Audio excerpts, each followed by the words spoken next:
మన రక్షకుడైన యేసుక్రీస్తు నామములో అందరికీ వందనాలండి. ఈరోజు దేవుని మాటలు యెషయా గ్రంథము 40వ అధ్యాయం 31వ వచనం. యెహోవా కొరకు ఎదురు చూచువారు నూతన బలము పొందుదురు.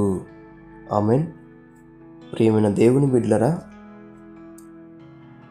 నువ్వు దేనికోసమైనా ఎదురు చూస్తే అది దొరికినప్పుడు నువ్వు సంతోషిస్తావు. నువ్వు ఎవరి కోసమైనా ఎదురు చూస్తే వారు నీకు ఎదురైనప్పుడు నీవు ఆనందిస్తావేమో. అయితే నీవు యెహోవా కొరకు ఎదురు చూస్తే గనక నీవు నూతన బలము పొందుకుంటావు. ఆమేన్.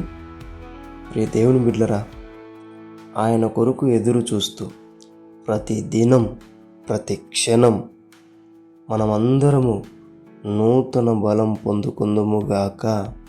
ఆమేన్. దేవుడి మాటలను దీవించునుగాక. ప్రార్థించుకుందాం.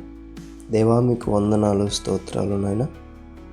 ప్రతిరోజు బాధపడే సమయాలెన్నో, ప్రతిరోజు కృంగిపోయే సమయాలెన్నో, కానీ నీ కొరకు ఎదురు చూస్తూ నూతన బలం పొందుకునే బిడ్డలలో నన్ను చేర్చమని యేసు నామములో ప్రార్థిస్తున్నాం తండ్రి.